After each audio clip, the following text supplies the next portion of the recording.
Okay, so I want to tell you about the biopsychosocial filter, but unfortunately, it's not a filter, is it? Um, because that suggests that you filter stuff out, but it's actually a reverse filter. So, um, what when we look at the biopsychosocial filter, when I talk about biopsychosocial, and things that I see online are normally where you've got three circles, and they join like that, and it's the biopsychosocial model. But um, I'm not sure that works in my brain, which is not to say it's a bad model. It's just to say, hold on, I'm not sure that's really what we're trying to say. I'm not sure that helps me as a trainer.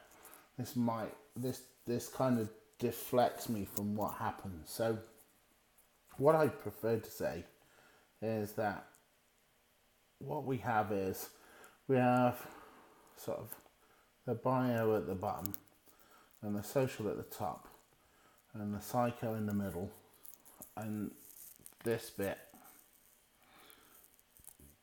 The most important part here is brain, and this goes all the way down to cell, and this goes all the way up to community or world, or so large community. And then as you go down, this comes all the way down to sort of like one-to-one relationships, and here you've got systems and feedback and proprioceptors and everything else. So all coming back to brain. And so what happens is that really, I've drawn that down, but really what happens is you have information that's fed up the system. You have information that comes down the system, some immediately, but some is also here. So let's create this space here, look, and let's call this the preloaded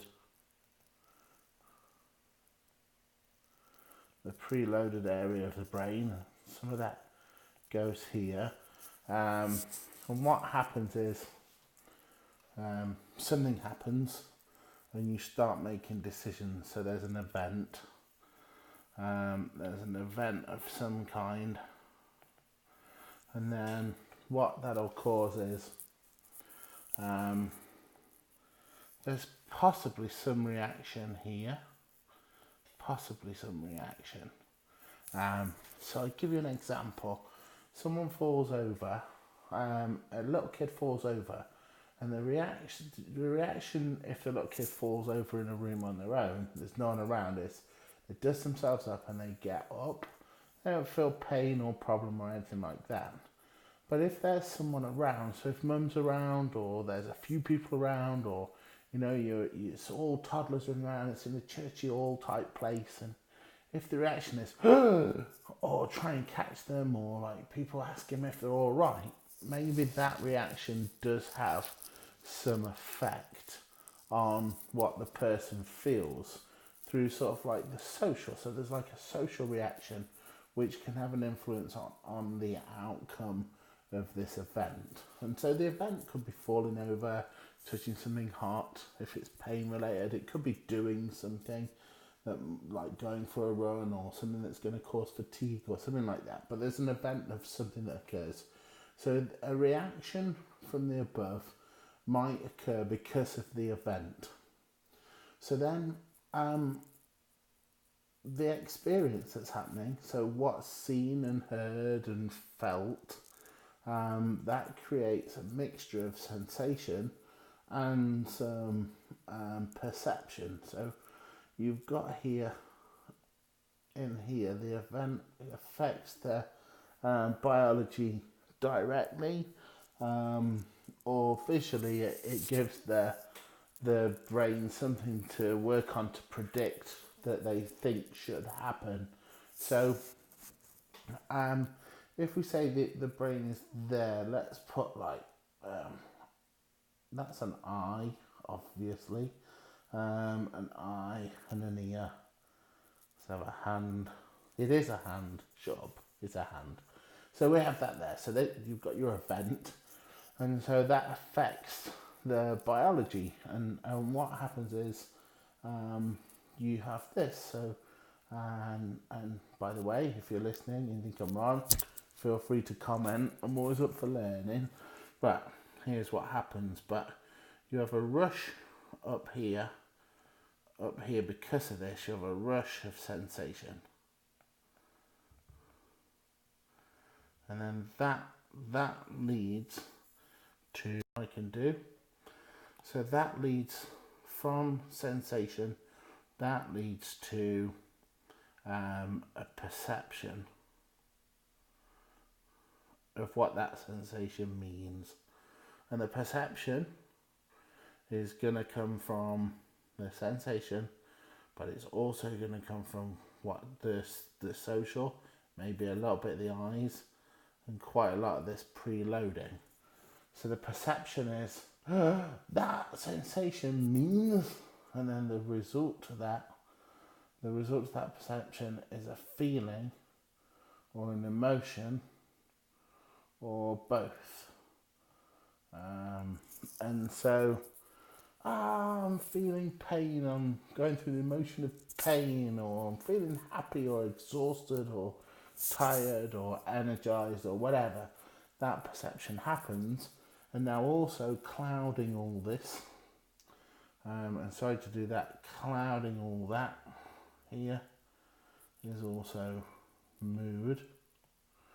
And so if you start to put it all together, that you could have multiple situations where the sensation is similar, but the perception is different. And so the emotion, and probably the choice after the emotion. So the choice after the emotion might also play into this. That could be different too. And all of that could be affected by mood. So I'll give you an example. I was working as a trainer, teaching fitness to wannabe personal trainers, and I was carrying a table out at Christmas. I fell over, twisted my ankle just before I needed to teach the practical sessions, and my ankle blew up. Like it had blown up several times in football before, and normally you just have to rest it a bit, and it's a little bit of pain, but it's not that painful, you know. It's more shock. But the fact I knew I had to teach practicals was playing on my mind, and I was in a bad mood. I was in a everything's going wrong kind of mood, and that didn't help me. And so I felt a lot more pain in that ankle than normal. But that was, and then my choices were, let's do everything I can to try and make it feel nicer, which just reinforced the fact that it hurt more and it was going to cause me a lot of problems. Then move that same thing. So I twisted my ankle coming out of my door in Colorado, and I fell to the floor quite heavily. It was hilarious if you saw it. And I landed really fast. And I was in the snow at the time, but in the ice. It was snowy at the time. I landed really fast. It hurt quite a lot initially. And when I say hurt, the sensation was, oh, you've been bashed and shook quite a bit here. But weirdly, and I don't know where this came from, but all my thought was, oh, I've not played rugby for a while. And then instead of having this negative pains and aches, I still got the sensation. It was like, well, it's not a comfortable sensation. All right, and my ankle swelled a little bit, but it moved all right, and I didn't really feel a pain about it. And actually, my mood was quite happy because it was sunny, even though it was icy. It was one of those beautiful sunny days, and I was going out to buy food, so obviously I was happy. And the point being that the combination of the mood, my perception, my memory, no one was around, so no one reacted to it. When I fell over in the health club, instantly I had 3 people going, oh, what have you done? And one was a therapist who went, right, get ice, quick. And it was just interesting.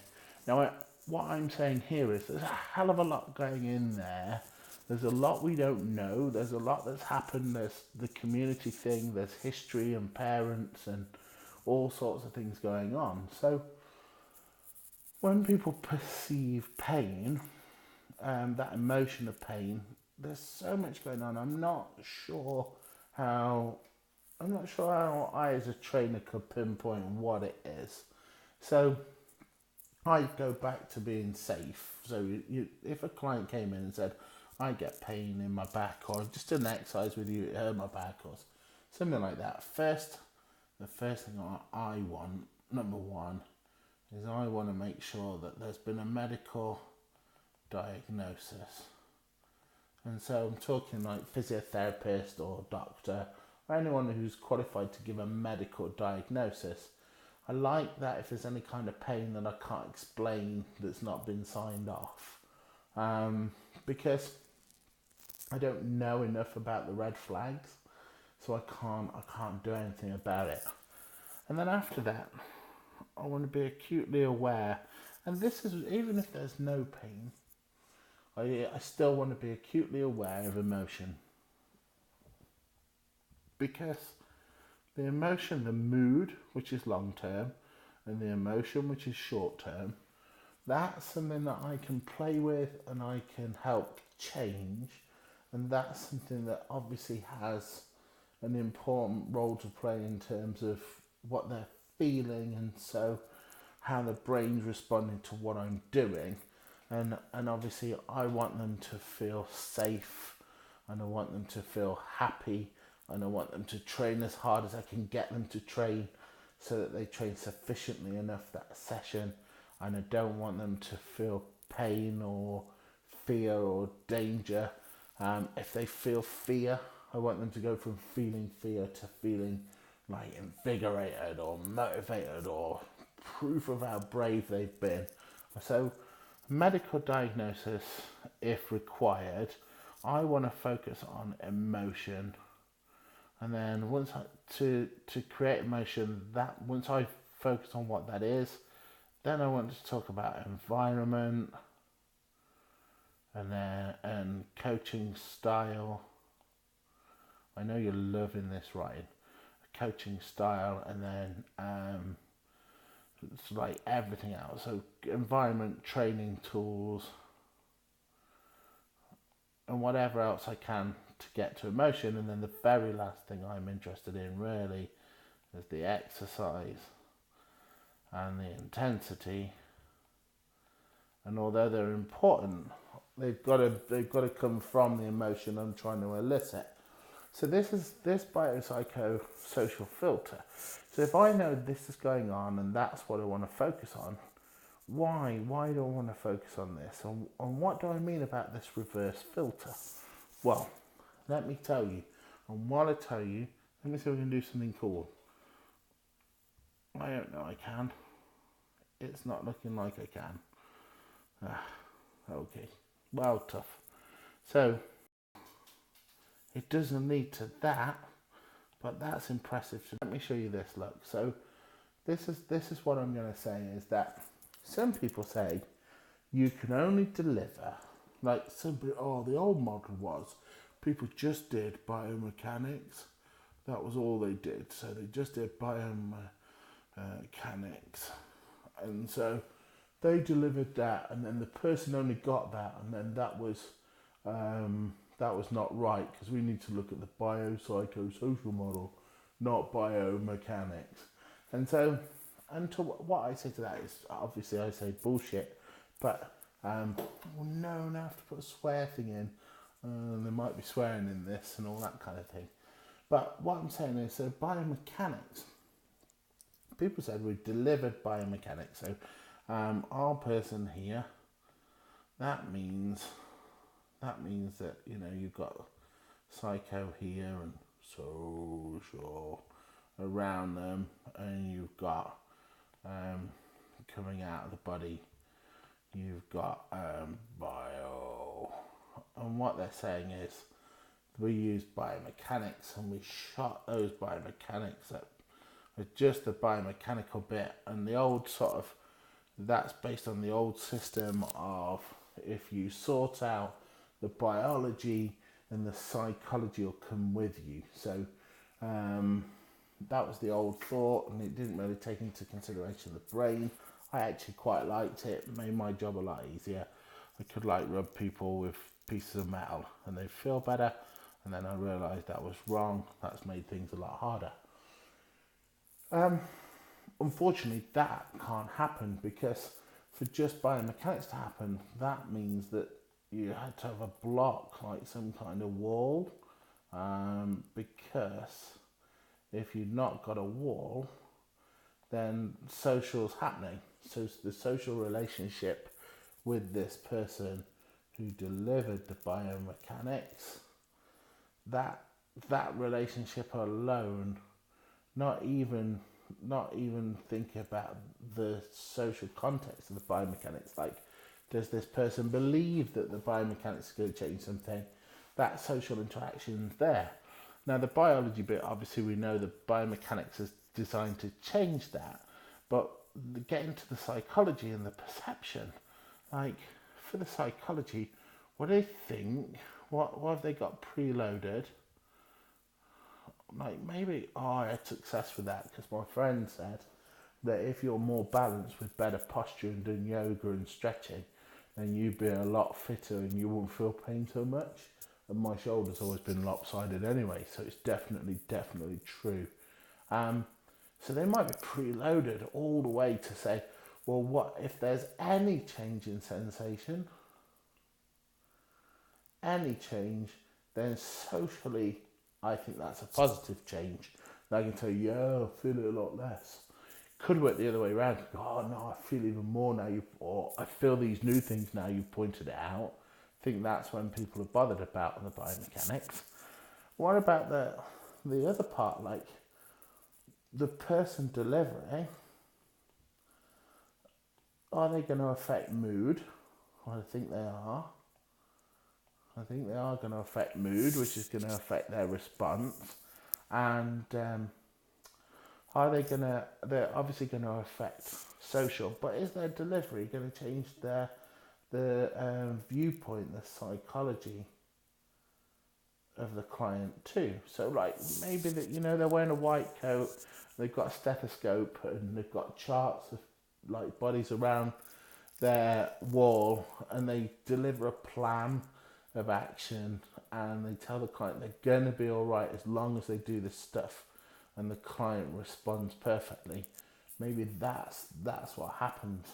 But my point here is, from this scroll, and I'm going to try another one of these slides and hope it works. My point here is that whatever you deliver here, whatever you deliver there, comes wrapped up. So you might say, right, what we need to do is we need to pick this up and throw it at our client. Well, what'll happen is it'll do this. So let's go back. So what'll happen is we'll go, right, we'll throw one of these out of the three. We won't use all three, we'll just use one, and we'll throw it at the client. And then what it does is it meets this biopsychosocial filter, which is the opposite of what you might think. So instead of it being filtered out, it gets split up. So although you think you've taken biomechanics out, you won't. You'll always have the other bits attached. And so as it comes through this filter, it'll split up into the three. And then you'll get an outcome because of that. And no matter what you do, you're not splitting that up. Whether you're rubbing them, whether you're praying to their dog, or whatever you're doing, it's always going to come in here. And then it's going to be split into these three things. And you can't deliver it without that happening. So what that means is that really, every time you deliver an exercise or some kind of intervention, you're changing an emotion, and you're working with an emotion or a mood or a perception. Your client's going to feel that and change. So that needs to be in your planning. And that's where everything changed for me, because I used to be really concerned about exactly the thing I'm concerned about now, which is, can I get my client to walk out feeling loads better? And so before I thought the only way I can get them to feel loads better is to get them to be recovered. So I'm the guru and I'm going to make them feel amazing. But now I don't think that's the thing. Now what I think is, can I make them feel better? And so I have to find out, well, what do you feel now? So what do you feel? And break those emotions up. So maybe you feel fear and you feel sad, and maybe you feel frightened because that's not fear. So maybe you feel, let's remove frightened. Maybe for fear and sad and sorry for yourself. And weak. And then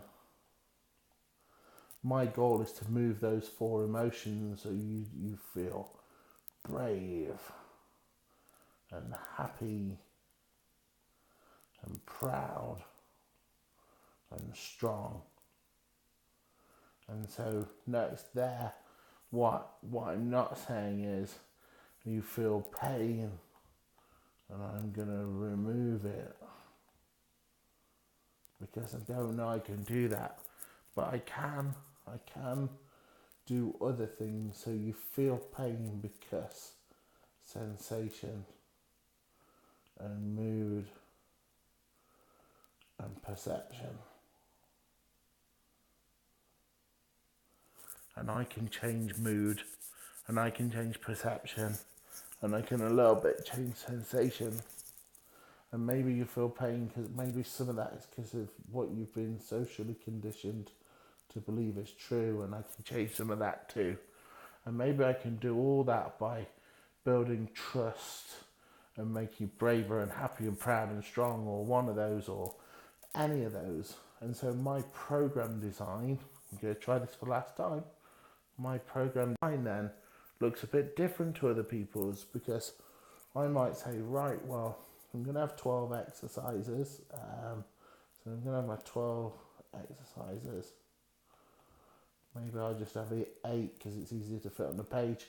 And then on my 12 exercises, before I used to go, right, well, I better get the first exercise straight from glutes and all that kind of stuff. But now I'm not. Now I'm going to say, what emotion? I'm going to say emotion from to. And that's going to be my first most important thing. And then I'm going to bundle those in 1s and 2s. So, so I might get a sequence of things going positive and a sequence of things where maybe it's not negative in a bad way, but negative as in I need to get better at this or try harder. And the way faster do it, the way my business might do it, would probably take the first 2, and that would be emotion from not knowing to aware. And that might be like a couple of exercises you can't do that well, that you can now do that well, that kind of thing. And then we might say, right, well, once you've got that, then what I want to do is I want to get you out of the box a bit. So let's do some stuff where you start with a bit of fear, but you end up feeling, brave. I'm brave because I did those, or I'm accomplished. And then here I might say, you know what, like what I want to do now is I want you to feel proud that you've managed to get work out of your body. So maybe before you're embarrassed by your body, or you're feeling down with your body, or you've got low confidence. That's the kind of mood or emotion you're experiencing. And maybe what I want to do is I want to drive that. And so I want to go from low confidence to, I want you to feel accomplished. So, and that might be work done. And then I want you to go from low pride to pride in achievement. And so that might be a repeat of 1 and 2, might be repeated at 7 and 8. So then I've got to say, right, well, what environment do I need to do that? And then now I've got an environment. I might want to say what coaching style. And then I want to get my best fit exercise. In fact, you know what? That's not even next.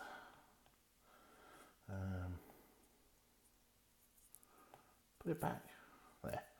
So the next thing I might want to say is, right, well, I want to know my workload and intensity that I need to achieve. And then maybe I want to know my exercise goal, because that might be, they'll feel better achievement if we've done something that's based on getting energy escape through the glutes. And their exercise goal. So once I know the intensity goal, work out the exercise goal, then I select my exercise and variables, which is an in-joke if you did the FTE. So that is my way of describing the biopsychosocial filter and how that affects my programming. Now the great thing here is I'm not going to argue over exercises or intensities, because there's no need. I can talk about coaching styles and skill development and performance, but there's no need to talk about exercise variables, because obviously that's up to you. You know, you have the skills, whether you're doing bridges or stretches or whatever, that's completely up to you. I have a certain way of doing things based on the research I've read, but the least important thing I think is the exercise choice. I think if you get the rest of these right, then their activities of daily life will go up, and their general feeling of well-being and self-efficacy will go up, and I think they're the things you're focusing on, and that'll leave you with this impressive session. Now I know people doing this, they might even comment below, and I know that the difference in the session is marginal when it comes to the exercise, but the experience of the client is so different that lots of people are asking what's happened. And the great thing here is we're not having to do postural assessments or any kind of sort of the physical stuff that you normally associate with this, because we've already got it wrapped up in environment and coaching style, intensity, and we're already there and creating that emotional journey and that emotional story, and making sure there's changes in each part. Like, we're not going, I just want to be confident. We just like thinking about, what do we want to do? How do we keep this varied? How do we play? Where my coaching style is coming from? That's going to be cool.